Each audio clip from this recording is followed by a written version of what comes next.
So let's have some serious, informed conversation about what's going on in the world and the impact it's having on real estate here in the Las Vegas Valley.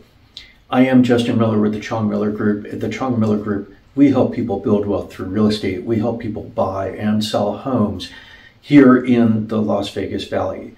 Okay, so this is the October 2024 real estate market update. Before I get into the numbers, I want to say a couple things. And these things are important. Please give me just a couple minutes to listen to these issues. I think they will serve you well to be able to help frame some of your thoughts, to think through the implications of things that are going on around us in the world today, because these things have an impact. All right, so in the prior month and in the mid-year review for 2024, I had commented that I believed the number of real estate transactions would likely decrease potentially significantly between the middle of 2024 and the end of the year as we made our ways through the political season with a lot of uncertainty, the fiscal season where there was a question of whether or not the government would actually be funded or closed, and with regard to the normal end of the year holiday issues that start to materialize once we get to November, as well as significant changes in the regulatory environment around how the real estate industry actually works. So one of the reasons that I was suggesting that these macro forces are going to impact real estate transactions is because they induce uncertainty into the environment. And when the environment is more uncertain, people by nature, and consequently organizations also, because organizations are composites of people, pull back from making consequential decisions and long-term decisions.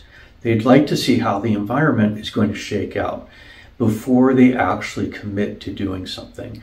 And so we find actually in times of high uncertainty that the level of economic activity decreases. And specifically the type of activity we're interested in is real estate activity.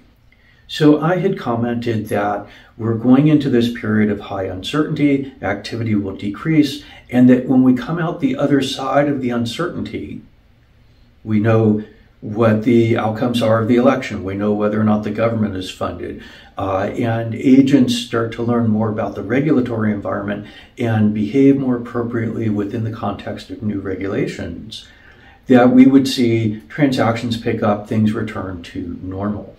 Well, that's caused a number of people to ask me, well, wait, Justin, does that mean that it doesn't matter what happens between now and then? It just means that we find ourselves in a higher certainty environment and everything is fine and goes back to normal. Yes and no, and this is really important for you to think about.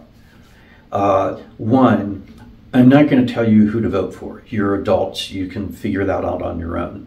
But two, yes, who actually ends up winning in this election will have a significant influence on how the economy and on the housing market evolves over time. So we can think of this as sort of a short-term issue and a medium and long-term kind of issue. In the short term, we know that the day after the election, the sun will come up, whether or not we know the outcome of the election. The day after January 6, 2025, the sun will come up. We know that on the short-term scale, things will happen every day as they happen every day. We know, however, that uncertainty is, if you will, a negative force acting against the commitment of capital and the commitment of time toward major investments. And so once we eliminate some level of uncertainty, we take those constraints off. All right, so then how does the outcome of this particular electoral cycle matter? Well, one party is talking about engaging in activity which is at the margin going to be changing how certain activity takes place, how certain economic activity takes place, how the government supports the housing market, how the government supports people in their particular aspirations. The other party in this national election is talking about something which is rather different, which in itself is extremely transformative and consequently of a higher level of uncertainty. And so depending on which party wins, we'll either find great uncertainty around the electoral process decreased significantly or replaced with other types of uncertainty. Now, why is this significant for us to think about? You hear in politicians speaking and sometimes in business people speaking how regulation is bad. Actually, regulation is not bad. Regulation is not the enemy of free market forces. Rather, regulations define how economic activity and other types of activity are permitted to take place. So if we eliminated all the regulations that impact pollution into the air, we'd have dirtier air. If we eliminated all regulations around pollution into water, we'd have dirtier water. Why? Because it would be less expensive to not pay attention to those particular issues. And that means that companies not paying attention to those issues could produce or provide service at lower cost. And we know in reality in the US, consumers frequently look toward lower cost providers to be able to get more of whatever it is they seek to consume. Because it costs less, they can get more of it. So regulations on air quality, pollution, water quality and pollution, those are significant. Well, what about, and I'm not saying what those regulations should be, by the way, right? But rather that the existence of the regulations is significant. In reality, all markets are regulated, including obviously the real estate market. Those regulations specify who the potential actors may be, the consumers, the sellers, the other participants within the market. Sociologists refer to all of the participants as actors. How all of those actors interact, what they're required to do, what they may do, what they are not permitted to do. What that means is a regulatory environment, a regulatory framework creates stability. We know prospectively how all actors should act within the environment, within the transactions that take place within that environment. What's challenging is change in the regulatory environment. And that can be negative, it can be positive, depending on whether you're an incumbent to that environment or you're not. So we know that most regulatory environments create a great deal of stability for incumbents. And I don't mean this on a political level, but rather for those actors who are already in the environment. A company which has figured out how to survive and prosper within a specific regulatory environment is advantaged by being in that environment. Whereas newcomers to that environment, they have to learn how to behave within that particular regulatory context and how to challenge those who are already incumbents within that particular regulatory context. So changing the regulatory context may benefit new actors at the expense of incumbents. Existing regulatory structures that are stable benefit incumbents at the expense of new actors. So that's just the reality of how the regulatory environment shapes the world in which we live. It creates, if you will, an historically defined path along which we walk. And saying, for example, that we want to eliminate private insurers and replace them with government-controlled, government-provided insurance for healthcare, well, that would really change the way things look for incumbents in the health insurance industry. But it might allow for new actors to come in and get health insurance at less expensive prices or what have you. Not good, not bad. It's a thing that changes the environment in which we exist. the greater the level of change to a regulatory structure, the greater the level of disruption, the higher the level of uncertainty until things shake out and we get a new regulatory environment. We're seeing this right now in real estate, for example. In real estate, the National Association of Realtors, because of the settlement of some lawsuits, decided to change the regulatory structure around how buyers, agents are compensated. At the end of the day, right, it won't be a day, at the end of 6 months, at the end of a year, whatever it happens to be in terms of the time frame, we will have real estate agents and all of the other actors in the real estate space understanding the new regulatory environment and how to conform within it. But there's a lot of uncertainty going from the previous regulatory environment to the new one. One of the political parties is suggesting changes to some of the regulatory environments. Those changes tend to be marginal, they tend to be at the edges, they tend to be supportive, at least in the way they're presented, of many of the actors who are or want to be participants within the real estate market. Right? They're designed to build more houses. They're designed to provide greater opportunity to first-time home buyers through governmental support programs. The other party is suggesting something different. Now, I make this comment because I don't want you to think, well, your vote doesn't matter because we get through the uncertainty of the electoral process and suddenly we're in a certain environment again. We won't be. We'll be in a changed environment that will itself induce a new level of consistent activity, or inconsistent activity if you want. Some of those consistent activities will be more supportive to real estate. Some of those new activities will be less supportive to the real estate environment. And so who you vote for matters in that regard. Of course, we could look at all sorts of things outside of real estate with regard to the rights that people and groups get or don't get, the rights that people and groups would be deprived of or no longer have access to, right? And so your vote matters. Your vote matters a whole lot. And the outcome of this electoral process actually matters a whole lot. But because I don't want to tell you who to vote for, and because I don't want you to think that the electoral process itself is just simply a continuation of everyday activity, I want you to understand there's uncertainty through the electoral process itself, and that uncertainty is right now restraining the activity in the marketplace. Now, the other thing I want to talk about, one more note, please, again, please indulge me, is with regard to statistics.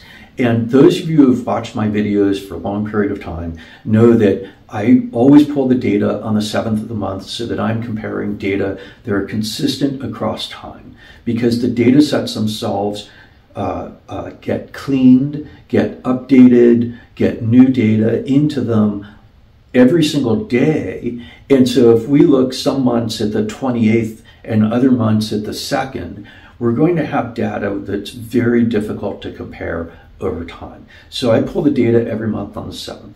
As well, I segregate the data. I look only at resales. I don't look at new construction properties in the data that I analyze for the market updates, because the new construction data is a very incomplete set because it's not fully available within the multiple listing service. And only that part that builders decide affirmatively to put into the multiple listing service becomes readily available to us for analysis. The question is, why did this data go in and that data not go in, right? Why did this house get listed in the MLS from a builder and that house did not get listed in the MLS from a builder? They may be very different types of properties, and consequently they're different pieces of their different populations, right? They may not be comparable, but it's an affirmative decision on the part of a builder which portion of all of that builder's houses get put into the overall multiple listing service. So in other words, that data is highly motivated in a way that resales are not, where resales are generally an individual seller who's decided to post a listing, their particular property. And so we know that all sellers are approximately similar, right? There's a few different motivations, but they're looking to sell. They don't have a lot of power in the marketplace in the sense of market power or density of options that they're selling. They're selling, generally speaking, one unit. Maybe they've got two, maybe they've got three, but it's generally a very small impact on the overall set of data within the data set, right? So I eliminate those new construction properties that make it into the data set, and I analyze only those which are resale properties. Similarly, I disentangle the single-family resale from the condo resale and the townhome resale, because again, those are each three distinctive populations, and commingling them creates an analytical problem. We end up with what statisticians refer to as dirty data, because we've got different populations commingled, and we're trying to analyze at the population level, and we end up with incorrect analyses, right? Literally incorrect analyses, where we're just creating noise that doesn't make any sense. So I'm very careful with the data itself. I also have, as someone with a PhD from a business school, I have multiple years of very intense study in statistics, in statistical theory, and in the application of the study of statistics, and in particular econometrics, which is statistics, but used for predictive purposes instead of using for descriptive purposes.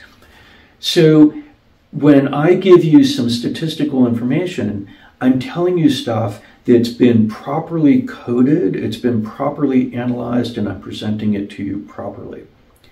Now, it's very possible to have a really great data set and come out with stupid analyses that are either nonsensical or that make sense but are very misleading. And so, for example, if we combine all property types together and then we tell you what the price of a single-family home is, well, it's bogus. It's not applicable data that we're actually looking at. Let me give you another example. This summer, 2024, here in the Las Vegas Valley, we've had extreme weather for most of the summer. Extreme in terms of temperature and variation from the norm. Well, in the first week of October, let's say the first 7 days of October, we could talk about the weather as record-breaking heat, or we could talk about the weather as cooling temperatures from an extremely hot summer. Those are both accurate statements about what's been going on with the weather during the first week of October. Temperatures have been cooling off, but they remain 10, 15 degrees above normal for this time of year, and we are setting or tying records for high temperature in the beginning of October of 2024.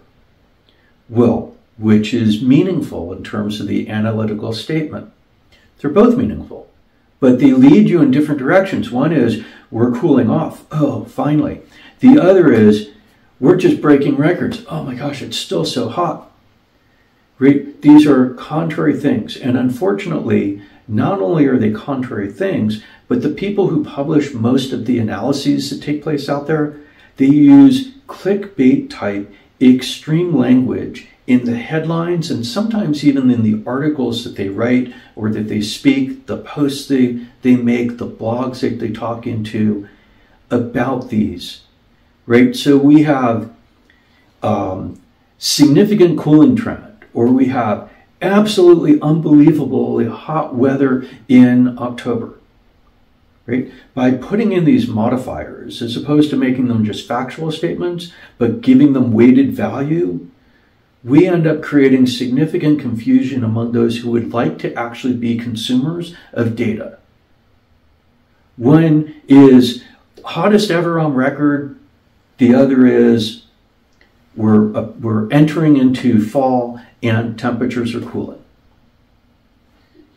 Great. So pay really careful attention when you're consuming numeric content, because the numbers themselves have nuance, right? We tend to learn math as a very cut and dried, black and white subject.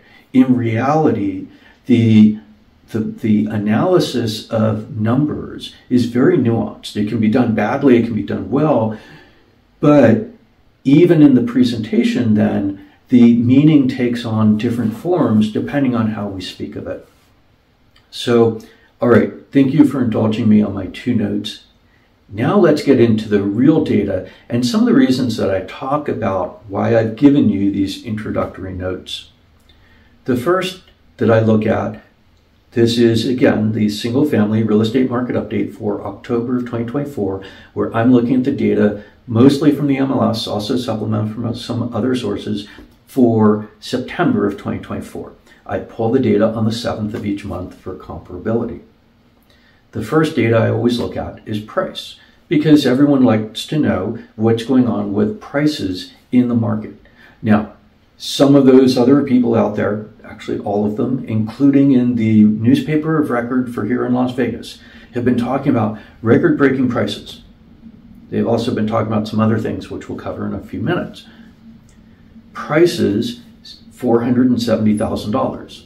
It's not a record. It's actually flat, exactly flat, with the number that we had for August of 2024. On the other hand, August 2024, we actually saw prices come down $10,000 from the 480, which had tied the previous record that we had in May of 2022. At 470, we're now stable. So 2 months in a row, same median sale price for houses in Las Vegas. So stability is good. That's nice to see. You'll see transactions are falling. We still maintain prices. So that's really good. That suggests something good with regard to demand. We'll get to the demand measures in a couple of minutes. The other thing to note is we've only had 4 months in the history of Las Vegas where prices have been higher than where we are now for single family resale homes. We're sitting at the top of the market, or just below the top of the market, and we're not going down. We're sitting here stable at flat prices month over month. Now we are up 6.8% from the 440,000 median sale price that we saw 1 year ago, September of 2023, and we are up 7.6% year to date. So from the beginning of 2024 to the end of September, we've come up 7.6%. Remember, in a normal year in real estate, we tend to see prices going up 5 to 7%. We're a little bit above that in the year-to-date number. We're up 7.6%. So that's really good news. We're not going up super quickly. Prices are going up. And this is in an environment with high levels of uncertainty in an election year, a consequential election year, and with high interest rates. Interest rates that started to come down a little bit, but are still actually high. And we'll talk a little more about interest rates when we get to some of the demand and supply numbers. All right, so that's what's going on with pricing. Now, another way in which I try to make sure that the way in which I'm analyzing the data and that you hear basically from no one else is I try to look at 2 measures for each of the types of information that I'm trying to find out of the data. So 2 measures for pricing. I also do 2 measures for demand and 2 measures for supply. And that way I can see whether or not I've got confirmatory information or divergent information between the different measures, where divergent information suggests either something's wrong with the analysis or there's something underlying that we need to analyze beyond the mere numbers themselves. So I look at median sale price. That's what we just looked at, $470,000 for September. The other price measure I look at is price per foot. Price per foot for September 2024, $259. That is up $1 or 0.04% from $258 at the end of August, It is up 5.7% from the $245 per foot that we saw at the end of September of 2023. Now, this is interesting. We're up more strongly, right, from flat at median sale, or up 0.4% on price per foot. Right, but we know that other things load into the price per foot. Some houses are more valuable even if they're the exact same size as some other houses. Houses that have high-end appliances, houses that have more windows, houses that are single story instead of multi-story, they have higher prices per foot. Houses that sit on larger lots have higher prices per foot because everything loads onto that number. And so price per foot, if we're comparing two houses, gives us some indicator of quality or size of the yard or things like that. If we're looking at it as a median, it tells us something about the different parts of the market, how they're performing relative to each other. So if price per foot goes higher on higher quality or larger property homes than it does for lesser quality or small lot homes, then we know as price per foot goes up higher more rapidly than median sale price, we're moving into that higher category of home, transacting more quickly than the lower category of home in terms of finishes, lot size, number of floors in the house, things like that. Conversely, if price per foot is moving up less quickly or going down relative to median sold price, then we know that the upper half is showing higher levels of constraint. Those transactions are taking place more slowly, or they're seeing greater price discounts relative to the lower half, the below median portion of the market. Well, we moved up on price per foot at 0.4%, not very quickly, but 0.4%, where median sale price was exactly flat. That suggests a little extra strength in the upper end of the market. On the other hand, on the annual numbers, we were up 6.8% year over year on the median sale price. We're up 5.7% on the median list price per foot. So what that means is actually over the course of the past 12 months, we've seen advantage in the market for those properties priced below the median, and we've seen disadvantage for those properties priced above the median. That this past month, September of 2024, as well as actually the 2 months prior to that, we've seen that advantage on the lower end of the market become lesser and lesser. So the upper half of the market's been improving at a little bit faster rate than the entirety of the market. So that's what this is telling us, is that we've got a median price. The median price is holding steady. The upper half of the market is showing a little bit more improvement in terms of price than what we're seeing in the lower half over the past few months. But over the past year, we're still seeing the advantage has been to those properties in the lower portion of the market. Okay, so that gives us a lot of nuance into the understanding of what's going on with pricing. So what's going on then with demand? Demand, remember, we measure in two ways. It's the number of properties that have actually sold. They've closed escrow with a successful sale. The other way we look is pending contracts. So it's contracts that have gone into, properties that have gone into escrow, but had not yet closed. And we expect that those properties will close in the following month. And therefore, the pending not only is a demand measure, but it's also a forward-looking measure because it gives us some indication of what may happen in the future as opposed to closed during the month of September. So how do our closed transactions look? Well, this measure of demand, down significantly. 1,532 closed sales, single-family resale in the Las Vegas Valley. Actually, this is MLS-wide. When I say the Las Vegas Valley, it's a shortcut. It's the MLS-wide That means it includes Pahrump, it includes Mesquite, it includes Mercury, it includes Searchlight. It's actually, if you will, the metropolitan statistical area for Las Vegas. So it's Las Vegas and the surrounding areas. It's actually the area covered by the Las Vegas Realtors Association, what used to be called the Greater Las Vegas Realtors Association. The majority, 85 to 90% of everything that takes place within the MSA, the Metropolitan Statistical Area, is taking place in the Las Vegas Valley. And so I use that term, but do know this is actually a broader measure. So within the MSA, 1,532 closed single-family resales. It's down 17.7% from the 1,861 that we saw close in August. That's a really significant dip. And by the way, this is somewhat counter-seasonal, right? So we know that in November and December, we are at the slowest number of transactions, the lowest demand measures that we see across the typical calendar year. We know that from January through the end of June, we see transaction volume increasing in a typical year here in Las Vegas, right? That's the seasonal pattern.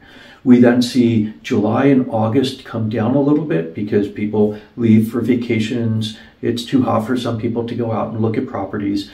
Whatever it happens to be, we see a little bit of a seasonal slowdown in Las Vegas in July and August in a normal year. And by the way, that's different than what happens through most of the rest of the country, where the summer months tend to be very strong for real estate activity. And then we see a pickup in August, in late August. We see a pickup in September, October, and then we see I don't want to say the bottom fall out because that's not exactly right. We see a very strong seasonal pattern rematerialize again in November and December. What means that August's sales should have been up slightly relative to July, and September's sales on a seasonal basis should be up relative to August. We were not up. We were down substantially, 17.7%, even though the seasonal pattern would be that sales went higher. So this is definitely a really significant decrease in the number of transactions. If I'd not given you the introductory, we've gotten uncertainty in the environment, that's what's driving these issues, this might be more scary than what it actually is. We have uncertainty in the environment, it's driving these issues. Demand measures are coming down, we'll see it with supply as well, coming down, but prices are holding up. And we'll get through the seasonal uncertainty, we'll get through the seasonal slowdown, we'll get through the electoral uncertainty. We even get through the regulatory uncertainty with regard to the structure of the real estate industry. It'll take a while to accomplish these things. We're seeing the impacts of that uncertainty now. So what about pending, right? The other measure of demand. Because pending is also forward-looking. So pending sales, we're actually up. We're up 5.0% to 1,760. That's contracts that were written. That's a buyer out there talking with a seller and getting into contract. That's not yet closed. It's in escrow, but not yet closed.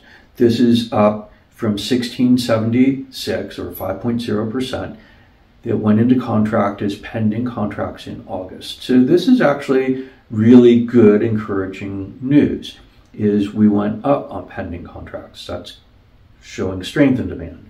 We're up very substantially year over year on this measure, 17.6% from 1497. But remember, 2023 had been the slowest volume year in a generation.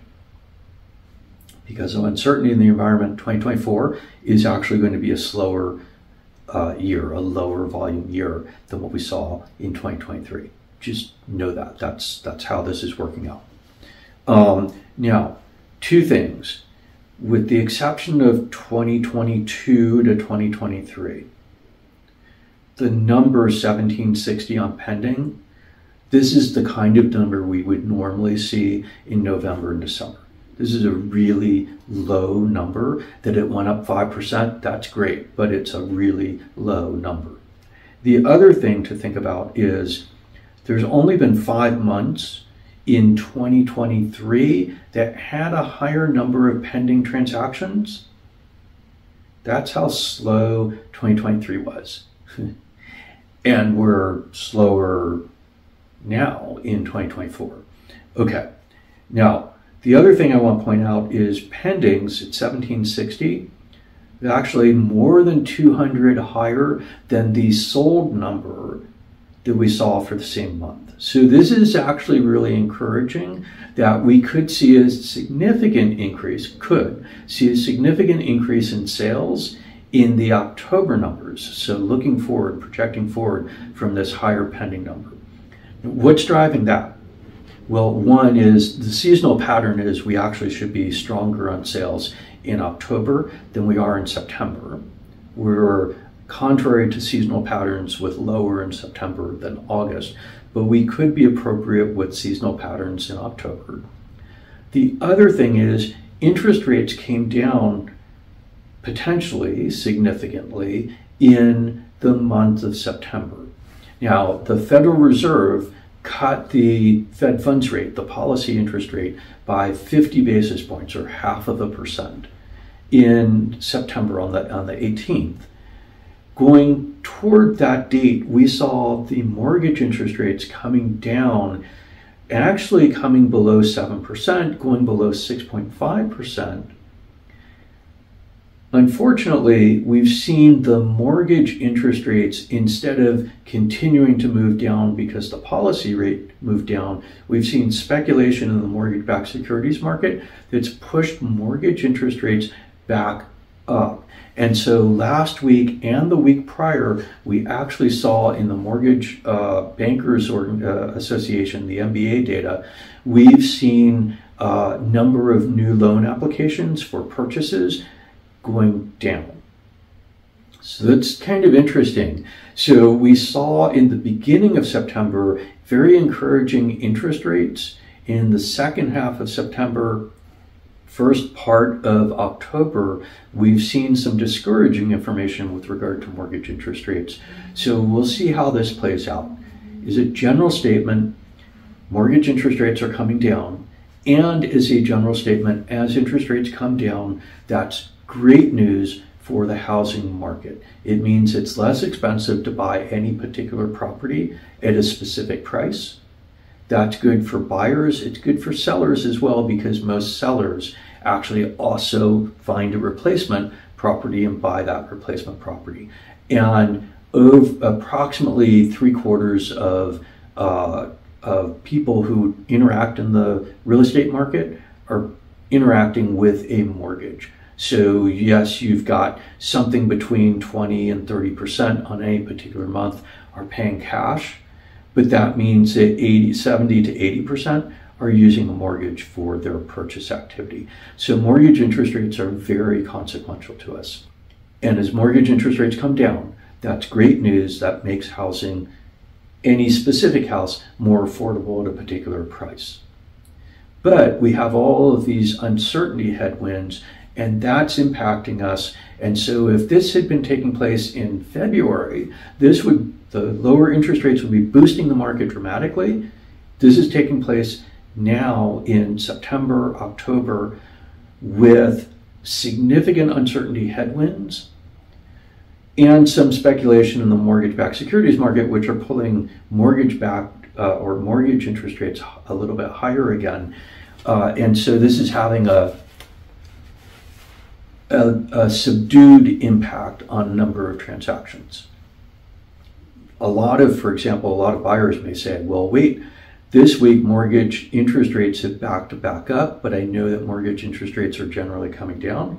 I'm going to wait for another week or another 2 weeks because I know rates are coming down and I don't want to be on the wrong side of that as I enter into my loan application and lock a rate, because I'm just 1 or 2 or 3 weeks away from seeing lower interest rates in the mortgage market. So do know that. Okay, so encouraging news on pending, a little bit of ambiguous, slightly negative news on mortgage interest rates, and that's what's going on with demand. What about with regard to supply? Again, I always look at two measures so I have a greater level of certainty in what I'm saying and so that I have a little more insight into what's actually taking place. You've been hearing a lot of press reports about how inventory is flooding into the market. And I want to talk about that because the data is just crap data. You are getting stupidly analyzed bad data when people are telling you that. What the real data are actually saying, there are 5,522 single-family resale homes listed for sale in Las Vegas at the end of September of 2024. That is, it's up. It's flat.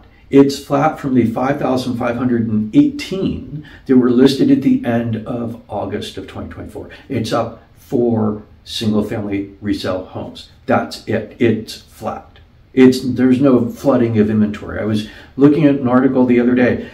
Inventory coming into Las Vegas even faster than into Austin, and Austin had been the fastest. We're now the most rapidly growing inventory market in the entire country. It's just pure bullshit. There's nothing accurate about that statement. And in fact, it gets worse. Not only is it inaccurate, it's just a general statement, but it's pointing even in the wrong direction. I'll talk about that in a second. Now, inventory is up 12.4% year over year. Last year's inventory was just terribly bad. We had been at 49.14. So I will comment, we are actually sitting at the highest inventory of 2024 because we came up 4 houses from what we were looking at the end of August. But we're sitting at half of the inventory of a normal market. So not only is inventory flat over 2 months, up 4, but we're half of what a normal market should be. So let's look at this in a different way. I've told you what the median sold price is, 470, when we're looking at the when we're looking at the price number. Well, right, so that's what a house that's in inventory sells at to a buyer who's got demand that they're appearing with, and that creates a sold comp, right? And that's $470,000. But we have 5,522 houses sitting in inventory, waiting to be sold. Okay, so let's look at those. And I did this last month. I did this, I think, in the mid-year review video as well. Let's look at that now at the end of September, the October 7th numbers looking at the end of September. The median list price. So you go looking around for houses for sale and you find, oh, this one's listed at this price. This is listed at that price. That's the list price. That's what a seller is asking for on their home. The median list price at the end of September, $570,000. $100,000, exactly $100,000 higher than the median sold price. Now, that does not mean every house is $100,000 too high. It does not mean that you could go and put an offer in on a house that's $100,000 below the list price and be able to conclude a deal. It means that listing agents and their sellers at the median are way off base in terms of understanding the value of their houses in the marketplace. At the median, right? That means half of houses are priced stupidly with regard to the market. So if we think of that as being true, then 5,522 houses listed for sale, that might imply actually only half of them. So 2,800 houses are priced appropriately. Well, let's dive into this a little bit further. If we assume the median list price should match the median sold price, then we would want to see a median list price of $470,000. Now, that may not actually be the best median list price. We want prices to go up a little bit over time, right? 5 to 7% per year. So we could adjust that median list price a little bit higher, depending on what's happening in the internals of the market, right? But Let's just take that median list price at $470. So how many of those are there? There's only 3,056 single-family resale homes that have a median list price of $470,000. So that's prices are below, prices are above. That's the middle of the market. Would be $470,000. 3,056 resale single-family homes. So our inventory of 5,522, it's too high by 2,500 approximately, right? 2,500 houses are not priced appropriately. In other words, yeah, they're sitting in inventory, but they're silliness, right? It's like having the, I don't know, green and yellow and purple striped three-wheel car that has a blown transmission and it's sitting there for sale. Not too many people are actually looking for that, and not too many people are actually buying it, right? People are buying things that make sense, and things that make sense are things that are priced appropriately, that are maintained appropriately, that are appropriately sized for what their particular demand is. And when you're priced, stupidly, you may be sitting in inventory, but it's illusory inventory. It's fake inventory. It's not real. It's not something that's in the risk pool for actually selling, right? So in statistics, we can talk about the risk pool. In econometrics, we can talk about the risk pool, those to which something is likely to happen. If you're priced stupidly, you're not likely to be in the risk pool for an actual sale, right? You just sit there forever and ever and ever. And then the mid-year review, I looked at one of those that had been sitting there for over 3 years, sitting in inventory. So our inventory is actually really low, right? And in fact, if we think of 3,056 being the number of houses priced appropriately, if we think of the median list price, that means inventory, real inventory, isn't actually half of what it should be in a normally functioning market in Las Vegas. It's less than a third. It's less than a third of what it should be in a normally functioning market in Las Vegas. So all those bozos, all those clowns, all those morons out there who are talking about lots of inventory in Las Vegas, and inventory is expanding, went up by 4 units, and Las Vegas now has more inventory than any other place. They're just talking total bullshit. They're spewing garbage out of their mouth.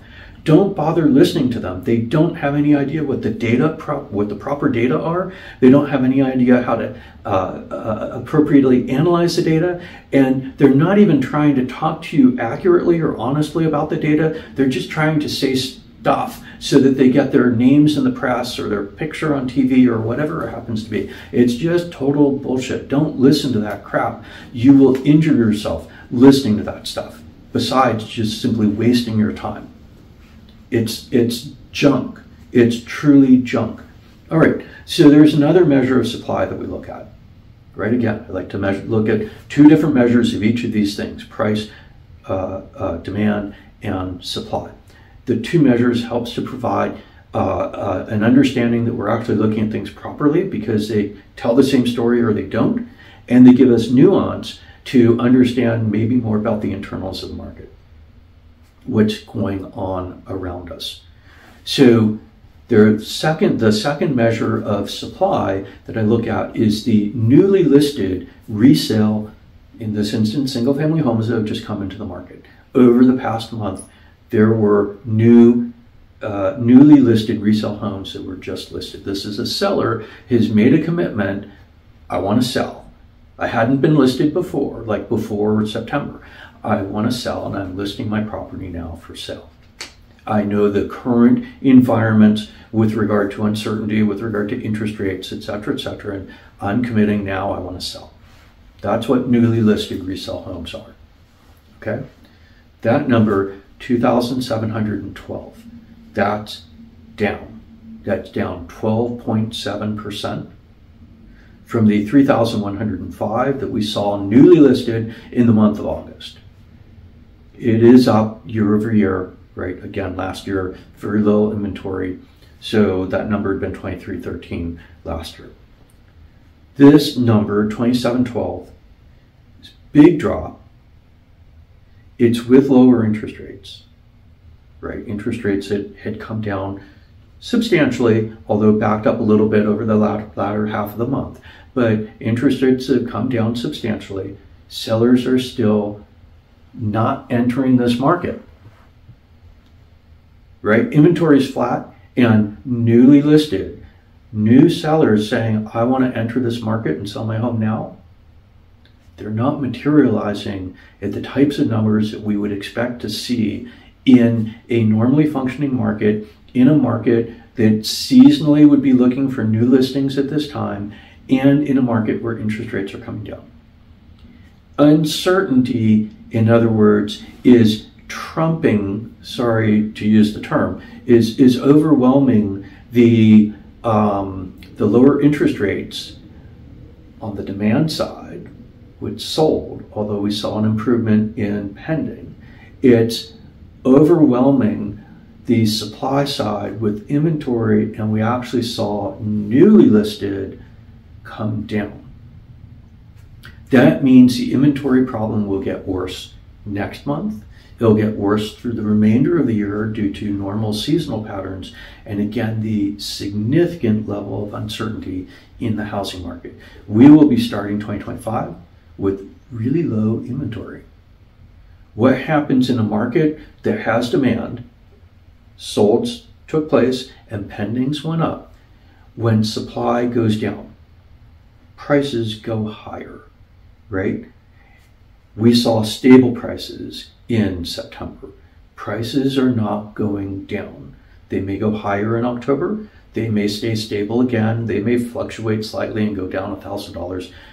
Prices are not going down. Prices are going higher. And that's the future that we can look forward to, right? That's the implication of the data that actually exists, the real data, and the properly performed analyses on the real data to understand what's taking place. Now, I could tell you, everyone's fleeing the market.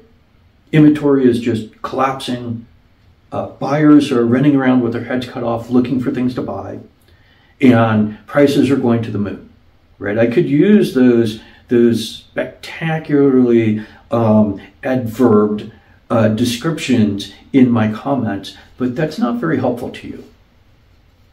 The market is structured such that prices are going higher over time on demand that continues to exist with inventory that's being depleted. That's the understanding of the market.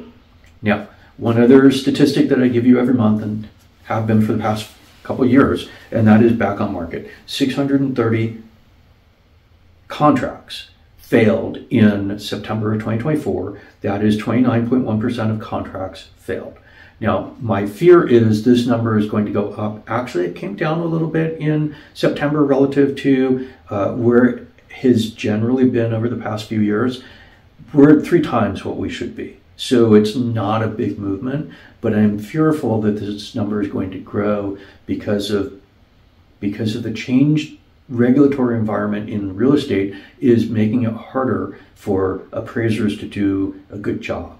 It may be that appraisers are actually figuring out a way to work around that and may migrate more toward what I would consider to be the appropriate format for engaging in appraisals. It'd be fantastic if that's the unintended consequence follow-on from this ill-conceived regulatory change. But we came down slightly, not much, very slightly, back on market in September. It'd be fantastic if we saw that trend continue. It's got a long ways to go because we're sitting 3 times what back on market should be. Okay, that is the actual correct, properly analyzed understanding of what's taking place in the market in September of 2024 with insights into the future for resale single-family homes in the Las Vegas Valley. If you find these videos helpful, fantastic, please subscribe, click the like button, hit the notification bell. But please, this is really important information. This is insight that a lot of people are who watch this are actually other real estate agents trying to get a handle on what's taking place in the market. Some of my existing clients, some other people who want to be informed about the market. If you think these insights are helpful, that it's good to have actually proper information, correct information about what's taking place in the real estate market, please share these videos. Of course, comment, I'll respond to your comments, but please share these videos with your friends, your neighbors, your family members, your colleagues, anyone you think would benefit by actually understanding what's going on in the world instead of just simply wasting their time listening to BS fake stuff from people who have no clue about how in the world they should be looking at data and analyzing data. I am Justin Miller, co-founder and principal of the Chong Miller Group, and I look forward to seeing you in the next video. Thank you.